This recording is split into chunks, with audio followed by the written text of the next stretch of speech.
गोवा का night club Burj by Romeo Lane, जहां अग्निकांड हुआ था, उस अग्निकांड को आज 7 दिन हो गए।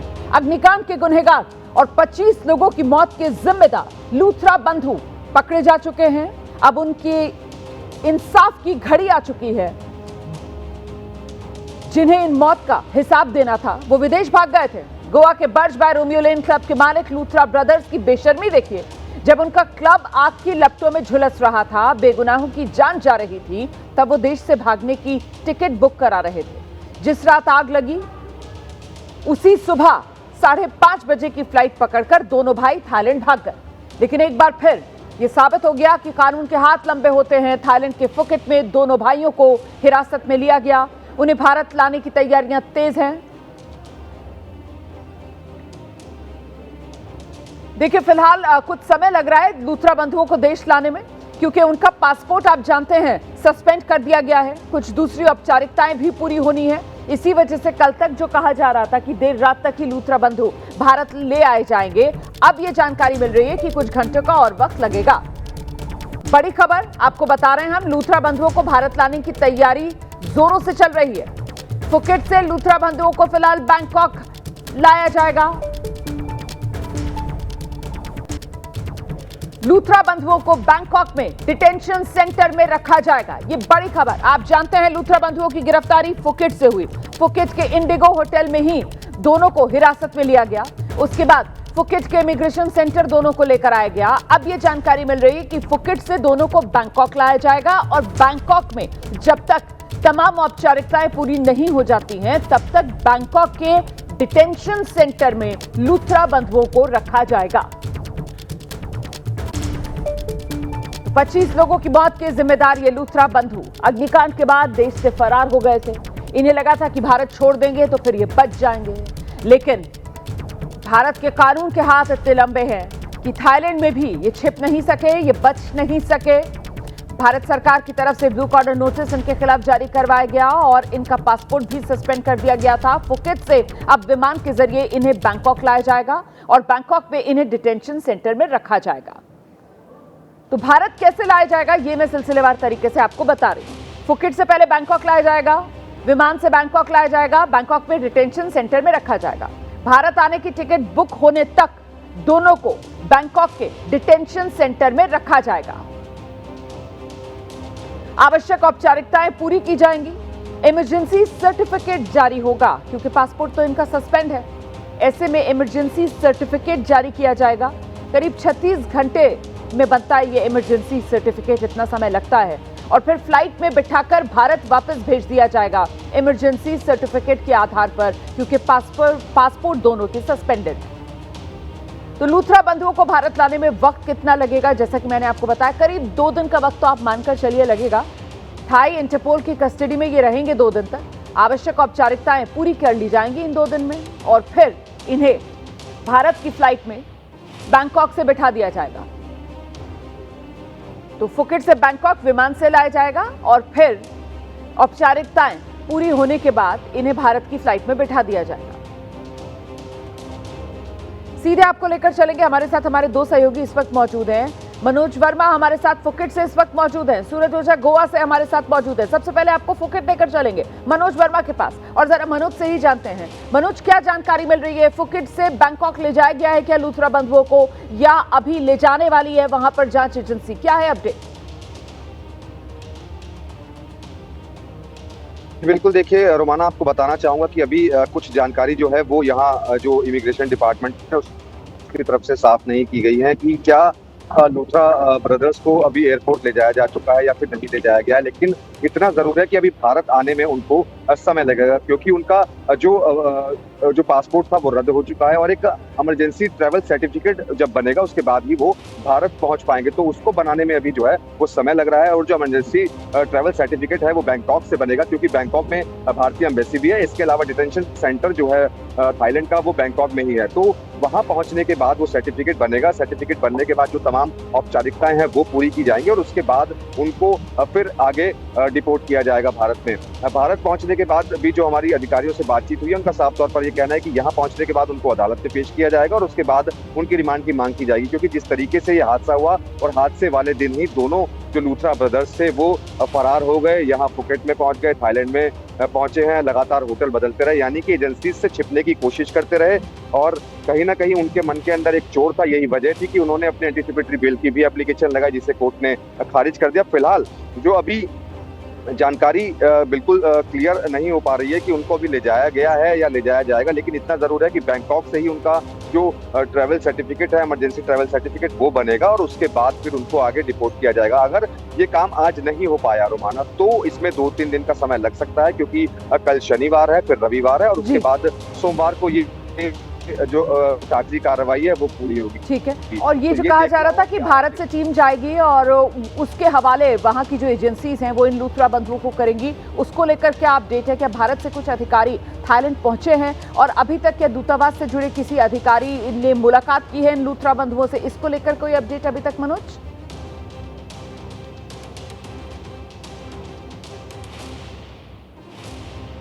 कि देखिए, आपको बताना चाहूंगा कि अभी तक जो गोवा पुलिस की टीम है वो यहाँ पर नहीं पहुंची है। हालांकि जो मेरी सीनियर अधिकारियों से बातचीत हुई है, उनका साफ तौर पर ये कहना है कि ये अभी डिसाइड किया जा रहा है कि गोवा पुलिस की टीम की यहाँ पर जरूरत है या नहीं है, क्योंकि एमईए के जो अधिकारी हैं, इसके अलावा तमाम जो एजेंसीज के अधिकारी हैं और जो एम्बेसी के अधिकारी हैं वो बैंकॉक के अंदर मौजूद है। तो हो सकता है कि गोवा पुलिस की जो टीम है वो यहाँ पर ना पहुंचे और जो इंटरपोल है और इसके अलावा जो एम्बेसी के अधिकारी हैं वो इनको लेकर के भारत पहुंच सकते हैं। तो तमाम जो औपचारिकताएं अभी फिलहाल उसको पूरा करने का जो काम है वो किया जा रहा है। जो भारतीय एजेंसियां हैं वो थाईलैंड पुलिस के लगातार संपर्क में है, जो थाईलैंड की इमिग्रेशन डिपार्टमेंट है उनके लगातार संपर्क में है और सबसे बड़ी कोशिश जो भारतीय एजेंसियों की तरफ से की जा रही है वो ये की जा रही है कि जल्द से जल्द इन दोनों को भारत लाया जाए, ताकि इनको इन्वेस्टिगेशन में शामिल किया जाए, क्योंकि एक लंबी सवालों की जो फहरिस्त है वो गोवा पुलिस ने तैयार की है इन लूथरा ब्रदर्स के। आप बिल्कुल सही कह रहे हैं और ऐसे में गोवा पुलिस की तरफ से क्या है अपडेट जानने के लिए सीधे दर्शकों को गोवा लेकर चलेंगे। सूरज ओझा हमारे साथ इस वक्त मौजूद है, जरा सूरज से जानते हैं सूत्र क्या जानकारी दे रहे हैं। गोवा पुलिस और अन्य जो केंद्रीय एजेंसीज हैं उनके अधिकारियों के साथ थाईलैंड जाएगी और वहां से इन लूथरा बंधुओं को अपनी कस्टडी में लेकर भारत वापस लेकर आएगी। कल तक इस तरीके की खबरें थी, आज इसको लेकर अपडेट क्या है सूरज? देखिए रोमाना, फिलहाल जो गोवा पुलिस का कहना है कि जैसा कि मनोज ने बताया उसी तरह का अभी भी विचार चल रहा है कि क्या गोवा पुलिस को वहां जाने की आवश्यकता है या नहीं, क्योंकि देखिए जो नोडल एजेंसी है सीबीआई देश के लिए इंटरपोल का काम करती है और ऐसे में सीबीआई के अधिकारी शायद वहां जाएं या फिर जो वहां पर ऑलरेडी मौजूद हैं वही लेकर उसे भारत आ सकते हैं। लेकिन जो ये प्रक्रिया, मैं बता दूं कि प्रक्रिया में ही जो देरी हो रही है, इसी वजह से लूथरा बंधुओं को भारत में कोर्ट के सामने पेश करने में गोवा पुलिस को थोड़ी देरी ज़रूर होगी, क्योंकि आज का ही समय है, 2 दिन का हॉलीडेज़ है, वीकेंड्स है। लेकिन अगर स्पेशल प्रोविज़न हो तो शायद उन 2 दिनों में भी कुछ काम किया जा सके, लेकिन अमूमन तौर पर इन 2 दिनों में कुछ काम नहीं हो पाता और सोमवार के दिन ही आगे का प्रोसीजर किया जाएगा। जब भी कोई ऐसा केस आता है इमिग्रेशन का, एक आउट पास बनाती है इंडियन एम्बेसी, जिसे इमरजेंसी सर्टिफिकेट कहते हैं, लेकिन यहाँ पर आउट पास बनाने के लिए जो पासपोर्ट है वो वैलिड होना चाहिए, लेकिन चूंकि पासपोर्ट ही सस्पेंड कर दिया गया है, इसी वजह से थोड़ा जो समय लग रहा है कि जो लीगल प्रोसीजर्स है उसे फॉलो किया जाएगा। मैं आपको बता दूं कि जब इन्हें बैंकॉक ले जाया जाएगा, वहाँ पे स्वान फ्लू करके नाम का जो इमिग्रेशन डिटेंशन सेंटर है IDC, वहाँ पर इन लोगों को रखा जाएगा। कम से कम 2 दिन वहाँ पर रखा जा सकता है, ये गोवा पुलिस के सूत्र बता रहे हैं। और वहाँ पर होने के बाद इनका आउट पास बनाया जाएगा। देखिए, आउट पास बनाने के लिए भी 36 घंटे का समय लगता है, क्योंकि इनका पासपोर्ट सस्पेंडेड है, वीज़ा वैलिड नहीं है इसलिए, और इसी वजह से इन्हें अब इमरजेंसी ट्रैवल डॉक्यूमेंट यानी कि सर्टिफिकेट ऑफ आइडेंटिटी भी बनाकर देनी पड़ेगी। तो तमाम तरह की जो लीगल फॉर्मेलिटीज़ है वो करना बाकी है और इसी के चलते देरी हो रही है। गोवा पुलिस ने अपना पूरा होमवर्क कर रखा है इस पूरे केस को लेकर कि जब भी लूथरा बंधु गोवा आएंगे उन्हें किस तरह से कोर्ट में पेश किया जाएगा, क्या कुछ उन पर आरोप लगाए जाएंगे, क्या कुछ एविडेंस मिले हैं, किन आधार पर दोनों को प्रोसिक्यूट किया जाएगा। तमाम तरह के जो होमवर्क है वो फिलहाल गोवा पुलिस ने तैयार रखा हुआ है। जी आप रहिए मेरे साथ, मैं लौटूंगी आपके पास। जरा 3 तस्वीरें दर्शकों को आगे दिखा देते हैं। अच्छा, ये 2 तस्वीरें हैं जो आप देख रहे हैं। लूथरा बंधुओं के लिए किस तरीके से उल्टी गिनती शुरू हो चुकी है, देख रहे हैं आप। और ये समझिए आप कि कल जब इनको हिरासत में लिया गया तो ये फुकेट के अंदर इंडिगो होटल में छिपे हुए थे आप कह सकते हैं, और वहीं से इनको हिरासत में लिया गया। जो गिरफ्तारियों का सिलसिला बढ़ा है इस पूरे मामले में, वो कैसे बढ़ा है देख रहे हैं आप। पहले मैनेजर समेत 5 लोगों को गिरफ्तार किया गया, और भरत जो दिल्ली आ गया था मैनेजर, उसको भी गिरफ्तार कर लिया, उसका भी चेहरा आप देख रहे हैं। इसके अलावा अजय गुप्ता जो पार्टनर था इनका, उसे गिरफ्तार किया गया। और वहीं गिरफ्तारी जो सबसे महत्वपूर्ण गिरफ्तारी इस पूरे अग्निकांड में, वो लूथरा बंधुओं की गिरफ्तारी, और लूथरा बंधुओं को भी कल हिरासत में ले लिया गया। हम सीधे आपको लेकर चलेंगे, हमारे साथ हमारे सहयोगी मनोज लगातार इस खबर को लेकर अपडेट्स पहुंचा रहे हैं आप तक। मनोज फुकेट में ही इस वक्त मौजूद हैं। मनोज से जरा जानते हैं। मनोज, आपको मेरी आवाज मिल रही है? मनोज से हमारा संपर्क फिलहाल नहीं हो पा रहा है, लेकिन इस बीच देखिए ये लूथरा बंधु जो हैं, इनकी गिरफ्तारी सबसे महत्वपूर्ण हो जाती है, क्योंकि ये नाइट क्लब और इसके मालिक यही लूथरा बंधु थे। नाइट क्लब में इतनी अनियमितताएं बढ़ती गईं कि उसके बाद कहीं ना कहीं सीधा सवाल यही था कि आखिरकार ये लूथरा बंधु इस तरीके से नियम, कायदे, कानून की धज्जियां कैसे उड़ा सकते हैं, और इसी को लेकर लोगों में आक्रोश बढ़ता जा रहा था। और इस बीच खबर ये आती है कि लूथरा बंधु तो फरार हो गए। फौरन त्वरित कार्रवाई लूथरा बंधुओं को लेकर सरकार की तरफ से की जाती है, एजेंसीज एक्टिव होती हैं, एजेंसीज की तरफ से पासपोर्ट सस्पेंड किया जाता है लूथरा बंधुओं का, और साथ ही साथ ब्लू कॉर्डर नोटिस लूथरा बंधुओं के खिलाफ जारी करवाया जाता है। इस बीच सीधे आपको लेकर चलेंगे, हमारे साथ हमारे सहयोगी सूरज ओझा इस वक्त मौजूद हैं, और जरा सूरज से ये जानते हैं। सूरज, जैसा कि आप बता रहे हैं कि कुछ समय लग सकता है, क्योंकि वो इमरजेंसी ट्रैवल सर्टिफिकेट बनवाना पड़ेगा, दोनों के पासपोर्ट तो पहले ही सस्पेंड हो चुके हैं। अब महत्वपूर्ण ये हो जाता है कि डिटेल्स क्या मिल रही हैं आपको, जानकार क्या बता रहे हैं? जब इन्हें भारत लाया जाएगा तो जो सामान्य यात्री विमान होता है उसी में अन्य यात्रियों के साथ बिठा कर लेकर आया जाएगा, और क्या पूरी फ्लाइट में इनके हाथों में हथकड़ी रहेगी, हाथ इनके बंधे हुए होंगे, इसको लेकर क्या डिटेल्स?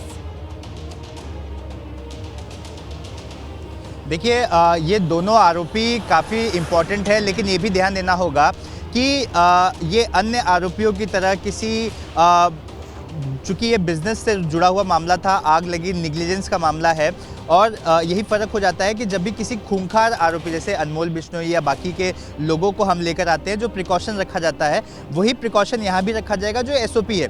लेकिन इन्हें आम यात्री विमान में लाया जा सकता है, ऐसा बता रहे हैं गोवा पुलिस के सूत्र की ऐसा कोई मैंडेट नहीं है कि कोई स्पेशल विमान से ही उन्हें लाया जाए, तो उन्हें आम यात्रियों के प्लेन में भी बिठा कर लाया जा सकता है। एक पीछे की सीट, एकदम से पीछे की सीट हो या एकदम से आगे की सीट हो, इस तरह की कोई सीटिंग अरेंजमेंट की जाती है ताकि आम यात्रियों को उससे कोई दिक्कत ना हो कि वो कौन है, या फिर वो किसी आम आदमी से कुछ बातचीत ना कर पाए। तमाम तरह के जो प्रिकॉशंस होते हैं वो रखने पड़ेंगे, तो जाहिर सी बात है कि इन्हें। बहुत शुक्रिया सूरज आपका इस तमाम जानकारी के लिए। भुवनेश्वर में नाइट क्लब में आग लगी है, ये बड़ी खबर इस वक्त आपको बता दें। भुवनेश्वर के एक नाइट क्लब में आग लगी है, आग पर काबू पाने की कोशिशें जारी हैं।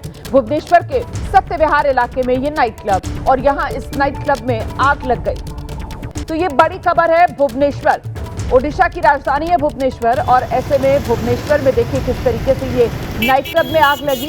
दिन की तस्वीरें हैं ये। तो नाइट क्लब में ज्यादातर जो ग्राहक पहुंचते हैं, कस्टमर्स पहुंचते हैं, वो रात के समय ही पहुंचते हैं। ऐसे में इन तस्वीरों को देखकर ये कहा जा सकता है कि अगर दिन में आग लगी है तो जाहिर सी बात है ज्यादा कस्टमर्स इस वक्त नाइट क्लब में मौजूद नहीं होंगे। लेकिन ये तस्वीर अपने आप में बहुत कुछ कह रही है, बता रही है कितनी भीषण ये आग है, क्योंकि देखिए जरा कैसा काला घना धुएं का गुबार है जो उठ रहा है। ये चार दीवारी सी नजर आ रही है और उसके बीच से धुएं का गुबार उठता हुआ नजर आ रहा है, और बिल्कुल जो मेन रोड है, आप हाईवे एक तरीके से कह सकते हैं, उसी के किनारे ये नाइट क्लब बना हुआ है और इसी में आग लगी है। देखिए आप किस तरीके से वो ट्रैफिक जो सामने से गुजर रहा है और पीछे की तरफ वो नाइट क्लब बताया जा रहा है जिसमें आग लगी, भीषण आग लगी हुई है। दमकल की गाड़ियां मौके पर पहुंच रही हैं, आग पर काबू पाने की कोशिशें जारी हैं। तो भुवनेश्वर के एक नाइट क्लब में आग लगी। अब आग लगने की वजह क्या रही, ये आग कितने बजे लगी है, इसको लेकर जानकारी देंगे हमारे साथ हमारे सहयोगी रजनीकांत इस वक्त मौजूद हैं, और जरा रजनीकांत से ही जानते हैं। बताइए जरा डिटेल में कब ये आग लगी, कैसे ये आग लगी, क्या अभी तक इस आग पर कुछ काबू पाया जा सका है रजनीकांत? ये आग जो लगी है रोमान लगी सुबह पूरा लगी है, जब एक डेढ़ घंटा पहले ही लगी है, और तभी तुरंत जो अग्निशम जो विभाग को खबर दिया गया, मगर वो आने में थोड़ा सा देरी रह गया, आधा घंटा उनको लग गया, तो आग पूरा छत पर पूरा फैल गई थी। और इतना ही नहीं, उसके जस्ट नीचे में तो फर्नीचर का दुकान है, वहां तक भी फैल गई आग। उसका जब अभी 7 से 8 दमकल लगा हुआ है उसको बुझाने के लिए आग, अभी भी आग पे थोड़ा बहुत काबू पा लिया गया है। अभी फिर भी धुआं का गुब्बारे उठ रहे, लेकिन जो ऊपरी जो आग था उसको पूरा काबू पा लिया गया। अभी अंदर की तरफ जा रहे लोग, जहाँ पे अंदर कुछ लोग फंसे हुए भी है, इसको लेकर क्या जानकारी मिल रही है? या जब ये आग लगी तो नाइट क्लब भी बंद था और नीचे जो फर्नीचर की दुकान है जो आप कह रहे हैं आग की चपेट में आई है, वो भी तब तक नहीं खुली थी सुबह सुबह जब ये आग लगी? नहीं, तब तक तो कोई भी दुकान नहीं खुली थी। और ऊपर में भी जितना तक अभी तक जानकारी है कि वहाँ पे कोई कर्मचारी भी नहीं थे ऊपर में जहाँ पे आग लगी है।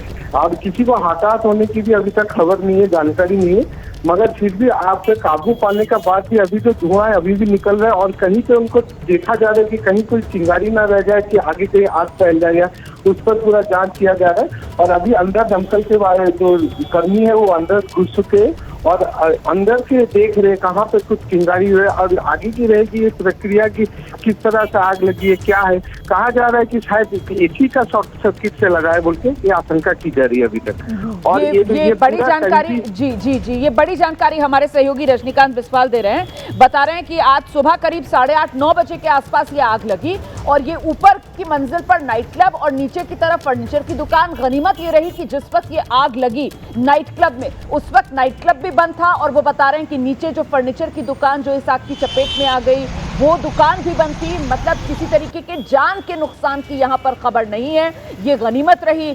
हाँ, जाहिर सी बात है माल का नुकसान तो खासा हुआ है और कितना ज्यादा हुआ है इन तस्वीरों को देखकर आप अंदाजा लगा सकते हैं। दमकल की कई गाड़ियां मौके पर मौजूद हैं, आग पर काफी हद तक काबू पा लिया गया है। और साथ ही हमारे सहयोगी रजनीकांत बिस्वाल ये बता रहे हैं कि दमकल कर्मी जो हैं अब वो इस इमारत में अंदर भी घुस गए हैं, अंदर भी अच्छे से जांच की जा रही है कि कहीं ऐसा ना हो कोई चिंगारी भड़की रह जाए और वो दोबारा से शोला भड़क कर आग की लपटों में तब्दील हो जाए। रजनीकांत बिस्वाल हमारे सहयोगी लगातार हमारे साथ बने हुए हैं और जरा उन्हीं से जान लेते हैं कि किस तरीके का इलाका है जहां पर ये आग लगी। आप बता रहे हैं कि ये इमारत जिसमें आग लगी हुई है ऊपर नाइट क्लब है, नीचे फर्नीचर की दुकान है, क्या ये बाजार वाला इलाका है या ये रिहायशी इलाके के अंदर इस तरीके का कोई कमर्शियल कॉम्प्लेक्स है? बताइए जरा इसके बारे में रजनीकांत। रोमाना देखिए ये एनएच के पूरे करीब है। ये जो सड़क है ये कटक और भुवनेश्वर को जोड़ती है, वो पूरा ये एनएच के पूरा करीबी है। वहाँ पे रिहायशी इलाका, इसके जो पीछे है रिहायशी इलाका, मगर सामने सब यहाँ पे कमर्शियल दुकान सब है तो वहीं पे लगी है। और एनएच जो यहाँ पे आवाजाही में भी दिक्कत हो रही है, अभी रास्ता भी सड़क भी बंद कर दिया गया क्योंकि जाम भी लग गई है। और ये जो सड़क है ये कटक से भुवनेश्वर जोड़ने वाली सड़क है, पूरा NH 16 वाला ये सड़क है। बहुत शुक्रिया आपका रजनीकांत बिस्वाल इस तमाम जानकारी के लिए। तो नेशनल हाईवे कटक और भुवनेश्वर को जो जोड़ता है बिल्कुल उसके नजदीक ही ये इमारत जहां ऊपर नाइट क्लब नीचे फर्नीचर की दुकान जिसमें आग लगी। ट्रैफिक पर भी हमारे सहयोगी बता रहे हैं कुछ असर पड़ा है। गनीमत ये रही कि नाइट क्लब और फर्नीचर की दुकान दोनों बंद थी, सुबह का वक्त था जब ये आग लगी, इसलिए जान का कोई नुकसान नहीं हुआ है। आग पर काफी हद तक काबू पा लिया गया है। बात उत्तर प्रदेश की जहां बीजेपी अध्यक्ष का चुनाव होना है, इसी को लेकर लखनऊ में सियासी सरगर्मी बढ़ गई है और उससे जुड़ी बड़ी खबर मैं आपको बता दूं। उत्तर प्रदेश बीजेपी अध्यक्ष पद की रेस में अब 5 नाम सामने आए हैं। बीजेपी अध्यक्ष पद की रेस में 5 नाम हैं जिनमें से 3 ओबीसी। केंद्रीय राज्य मंत्री पंकज चौधरी का इसमें नाम है, कैबिनेट मंत्री धर्मपाल लोधी का इसमें नाम है, बीएल वर्मा का भी इसमें नाम चल रहा है। इसके अलावा ब्राह्मण समाज से पूर्व सांसद हरीश द्विवेदी का नाम चल रहा है अध्यक्ष पद के लिए और बीजेपी महामंत्री गोविंद शुक्ला का भी नाम चल रहा है इस रेस में। तो रविवार को उत्तर प्रदेश बीजेपी अध्यक्ष के नाम का ऐलान हो जाएगा। सीधे आपको लेकर चलेंगे, हमारे साथ हमारे सहयोगी विशाल पांडे इस वक्त मौजूद है। विशाल, अगर देखा जाए तो जब से 2014 में प्रधानमंत्री नरेंद्र मोदी ने देश की कमान संभाली तब से उत्तर प्रदेश में ओबीसी अध्यक्ष देने की परंपरा बीजेपी की तरफ से निभाई गई। केशव प्रसाद मौर्य, स्वतंत्र देव सिंह, भूपेंद्र चौधरी। अब की बार किस जाति से होने जा रहा है उत्तर प्रदेश में बीजेपी का नया अध्यक्ष, यही सबसे बड़ा सस्पेंस है विशाल।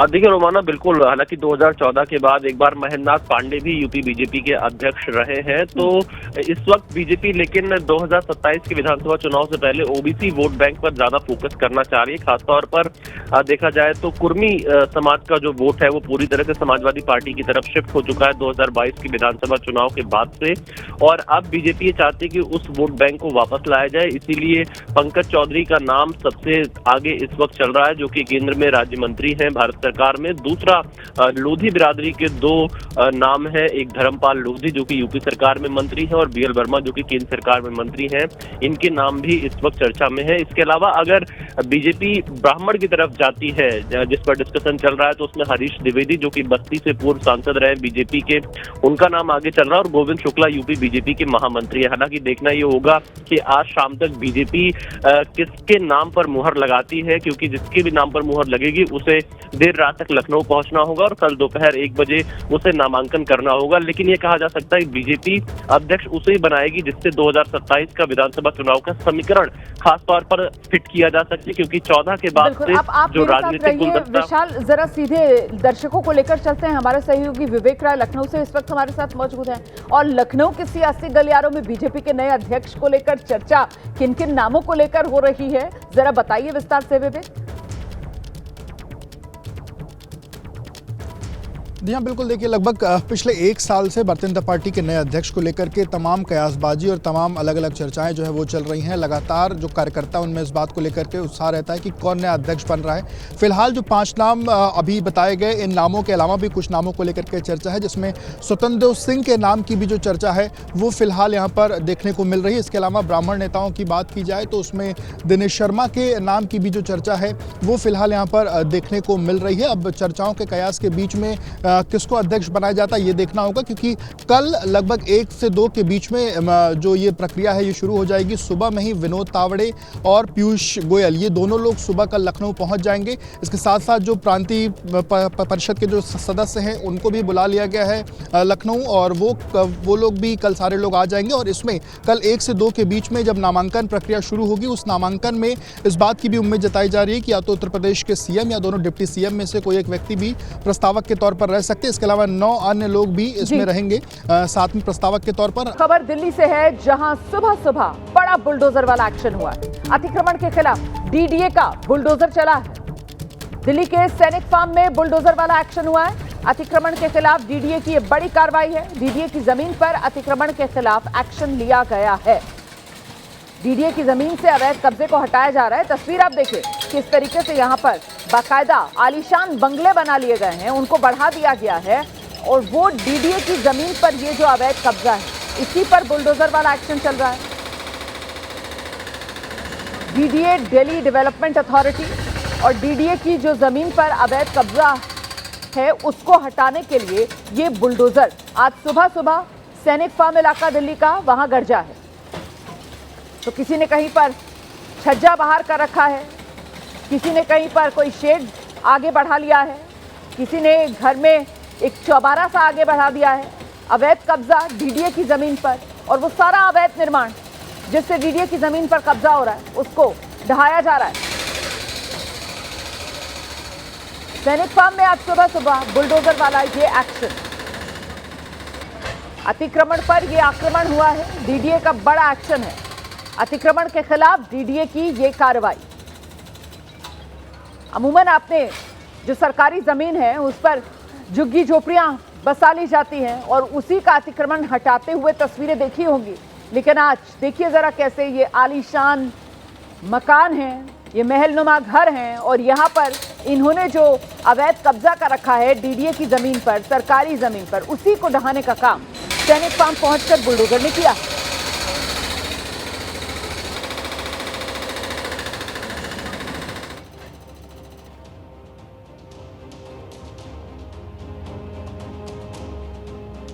आवारा कुत्तों को लेकर समस्या खत्म होने का नाम नहीं ले रही। मुंबई के गोरेगांव इलाके में पिछले 24 घंटे में आवारा कुत्ते ने 16 लोगों को काट लिया। गोरेगांव वेस्ट के आदर्श विद्यालय और सिद्धार्थ नगर इलाके में लोग परेशान हैं। आवारा कुत्तों के हमले की तस्वीरें सीसीटीवी में कैद हो रही हैं। कल विधानसभा में भी आवारा कुत्ते के आतंक का मुद्दा उठा था। नगर निगम से सुरक्षा को लेकर पर्याप्त इंतजाम करने की मांग की गई थी। ये देखिए आप किस तरीके से व्यक्ति जा रहा है और ये आवारा कुत्ता सड़क पर अचानक से व्यक्ति के ऊपर झपटता है, सीधे उसकी गर्दन पर झपटता है। देखिए आप कैसे आवारा कुत्ते ने इस व्यक्ति पर हमला बोल दिया। एक बार फिर से देखिए, व्यक्ति जा रहा है, कुत्ता वहां पर है, कुछ नहीं कह रहा वो कुत्ते को, लेकिन कुत्ता अचानक से इस शख्स पर हमला बोलता है, सीधे इसकी गर्दन को पकड़ने की कोशिश करता है। और ये कोई एक मामला नहीं है, बल्कि 24 घंटे में कई इस तरीके के आवारा कुत्तों के शिकार मामले सामने आए हैं। एक के बाद एक तस्वीरें भी एबीपी न्यूज पर हम आपको दिखा रहे हैं। देखिए कैसे महिलाएं, युवक, युवतियां सब चपेट में आ रहे हैं इन आवारा कुत्तों के हमले में। तो मुंबई का गोरेगांव इलाका, जहां पर आवारा कुत्तों का यह आतंक देखने के लिए मिल रहा है।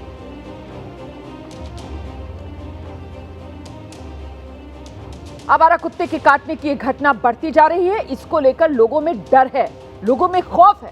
महाराष्ट्र विधानसभा तक यह मुद्दा उठाया गया है। विधायक अतुल भातखलकर और सुनील प्रभु ने इस मुद्दे पर फौरन कार्रवाई करने की मांग की। कल विधानसभा में विधायकों का कहना है आम लोगों में खौफ का माहौल है, इसीलिए आवारा कुत्तों के आतंक से बचाने के लिए प्रशासन को, नगर निगम को पर्याप्त इंतजाम करना चाहिए।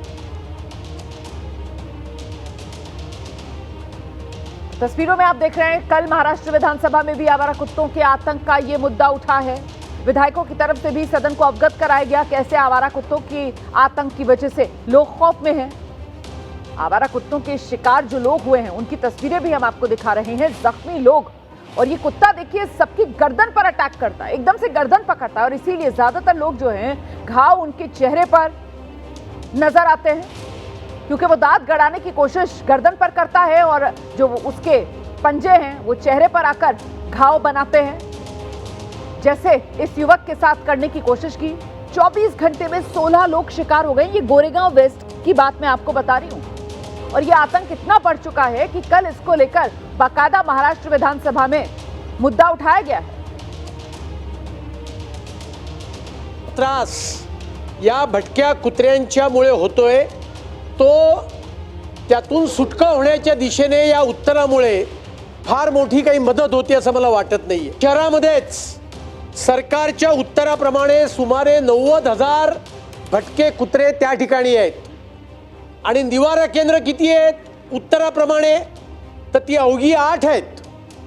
म्हणजे 10,000 कुत्र्यांच्या मागे एक निवारा केंद्र। आणि त्याच्यामुळे या बाबतीमध्ये जी कार्यवाही सरकारने करणं अपेक्षित आहे त्याच्या बाबतीत महानगरपालिका, नगरपालिका या संदर्भातली कार्यवाही ते अपुऱ्या पद्धतीने करतायत। कोडीन कफ सिरप केस में ईडी की बड़ी छापेमारी हुई है। उत्तर प्रदेश के कई शहरों में जारी है ये छापेमारी। वाराणसी, लखनऊ, जौनपुर, गाजियाबाद, मतलब आप कह सकते हैं कि पश्चिम से लेकर पूरब तक उत्तर प्रदेश में अलग अलग जगहों पर ये छापे मारे गए। उत्तर प्रदेश के अलावा छापेमारी दिल्ली से लेकर मुंबई तक, गुजरात में भी छापे मारे जाने की खबर है। तो ये जानलेवा कफ सिरप और इसी को लेकर ये छापेमारी जो की जा रही है। कोडीन कफ सिरप केस में ईडी का ये बड़ा एक्शन है। उत्तर प्रदेश में कई शहरों में छापेमारी की गई है, जिसमें वाराणसी भी है, प्रदेश की राजधानी लखनऊ भी है, जौनपुर से लेकर गाजियाबाद तक यूपी के शहरों में छापे मारे गए हैं। इसके अलावा छापेमारी ईडी की दिल्ली में भी हुई है, मुंबई में भी हुई है, गुजरात में भी छापे मारे गए। सुबह 7 बजे से कई जिलों में ये रेड चल रही है। वाराणसी, लखनऊ में रेड की गई है। कोडीन का स्टॉक कहीं भरकर तो नहीं रख रखा, कोडीन का स्टॉक कहीं छिपाकर तो नहीं रख रखा, इसी को लेकर ये छापेमारी ईडी की चल रही है। दिखाते हैं आपको एबीपी न्यूज संवाददाता विवेक राय की एक रिपोर्ट।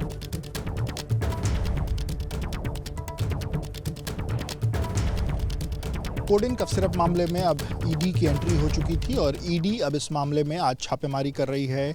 उत्तर प्रदेश और उत्तर प्रदेश के अलावा अलग अलग राज्यों में मिलाकर के कुल 25 जगहों पर ईडी की छापेमारी हो रही है। मेरी मौजूदगी इस वक्त लखनऊ में है और लखनऊ में जिस जगह पर ईडी छापेमारी कर रही है ये आलोक सिंह का आवास है। आलोक सिंह जो कि एसटीएफ का पूर्व में कर्मचारी रहा और उसकी भी गिरफ्तारी हो चुकी है, वो भी इस मामले में संलिप्त है और उसके यहाँ भी ये छापेमारी हो रही है। आप देखिए जो सुरक्षा की जो कर्मी हैं वो यहाँ पर मौजूद हैं। 7 साढ़े 7 बजे के करीब में जो ईडी की टीमें हैं वो कुल लगभग 25 जगहों पर एक साथ पहुंची हैं, जिसमें जो इसका मुख्य आरोपी है शिवम जायसवाल, उसके आवास पर भी छापेमारी हुई है, उसके अलग अलग ठिकानों पर भी छापेमारी हो रही है। आलोक सिंह की बात की जाए, जौनपुर में अमित सिंह टाटा के आवास पर जो छापेमारी है वो चल रही है। और अलग अलग जगहों पर की बात करें तो लखनऊ, बनारस, जौनपुर, सहारनपुर, गाजियाबाद, इसके अलावा रांची झारखंड में, अहमदाबाद, बम्बई, इन जगहों पर जो छापेमारी है वो चल रही है। अगर अधिकारियों के माने तो इस मामले में जो ACIR है वो इस मामले में दर्ज किया गया है, जो कि पिछले 2 महीने में उत्तर प्रदेश के अलग अलग जिलों जिसमें लखनऊ, बनारस, सोनभद्र, सहारनपुर और गाजियाबाद में 30 से अधिक जो FIR है वो दर्ज हुई है। और ये जो FIRs हैं ये कोडीन से जुड़े जो कफ सिरप हैं उनकी अवैध स्टॉकिंग, ट्रांसपोर्टेशन, ट्रेडिंग और क्रॉस बॉर्डर सप्लाई से जुड़ी FIR है और उसी कड़ी में जो छापेमारी है वो चल रही है। आपको बता दें कि जांच में अब तक जो चीज़ें सामने आई हैं उसमें इस पूरे रैकेट में 1000 करोड़ रुपए से ज़्यादा का जो अवैध पैसा है वो मिला है। और इस मामले में जो मुख्य आरोपी है, आपको बता दें शिवम जायसवाल, वो अभी भी फरार है। दुबई में उसके होने की जो सूचना है वो मानी जा रही है। हालांकि उसके पिता भोला प्रसाद को कुछ दिनों पहले गिरफ्तार किया गया था। इस मामले में उत्तर प्रदेश पुलिस ने अब तक 32 लोगों को गिरफ्तार किया है। आज की छापेमारी में तमाम जो कई फर्जी पतों पर जो फर्मों के हिसाब से जो कई फर्जी पते पर जो फर्में हैं उन पर जो बिलिंग हुई है उसकी जो जांच है वो की जाएगी। इसके अलावा जो फाइनेंशियल ट्रेल है वो खंगालने की कोशिश की जाएगी, क्योंकि 1000 करोड़ के आसपास का ये पूरा का पूरा जो ट्रांजैक्शन है वो बताया जा रहा है। और 1000 करोड़ के बीच में ट्रांजैक्शन में जो शेल कंपनीज बना करके जो ये कफ सिरप बेची गई है वो किसको बेची गई है, कौन कौन लोग, क्योंकि जो बड़े स्टॉकिस्ट थे उन्होंने किन छोटे स्टॉकिस्ट को भेजा है और उन्होंने फिर कहाँ उसको सप्लाई किया है, ये तमाम एक बड़ी फाइनेंशियल ट्रेल है जिसको खंगालने की कोशिश ईडी फिलहाल आज करती हुई दिखाई दे रही है। कैमरन प्रेम सिंह के साथ विवेक रवि, BP न्यूज़, लखनऊ। केंद्रीय संस्कृति एवं पर्यटन मंत्री हैं गजेंद्र सिंह शेखावत। उन्होंने कहा कि मोदी सरकार में पिछले 11 साल में पूरे देश में इंफ्रास्ट्रक्चर का तेजी से विकास हुआ है और इस विकास का फायदा पर्यटन क्षेत्र को भी मिला है। रोडवेज, रेलवेज और वाटरवेज, इन तीनों में जिस तरह का क्रांतिकारी परिवर्तन हुआ है, इस क्रांतिकारी परिवर्तन का प्रभाव सामान्यतः हमारी अर्थव्यवस्था पर तो पड़ा ही है,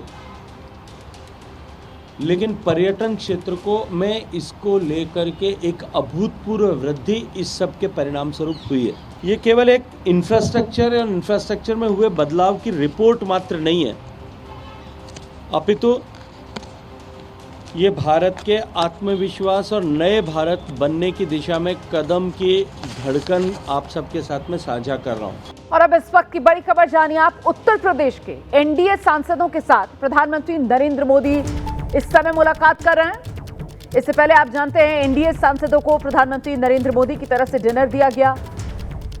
उत्तर प्रदेश के जो NDA सांसद हैं अभी इस समय प्रधानमंत्री नरेंद्र मोदी आज उनसे मुलाकात कर रहे हैं। सीधे आपको लेकर चलेंगे, हमारे साथ हमारे सहयोगी पवन गौड़ मौजूद हैं और जरा पवन से जानते हैं। पवन, उत्तर प्रदेश के NDA सांसदों के साथ ये मुलाकात चर्चा किस बात को लेकर है, सूत्र क्या जानकारी दे रहे हैं? राज्यों के सांसदों से मुलाकात प्रधानमंत्री शीतकालीन सत्र के दौरान कर रहे हैं। पहले बिहार के सांसदों के साथ मुलाकात की, असम के सांसदों के साथ मुलाकात की और आज यूपी के सांसदों के साथ मुलाकात कर रहे हैं।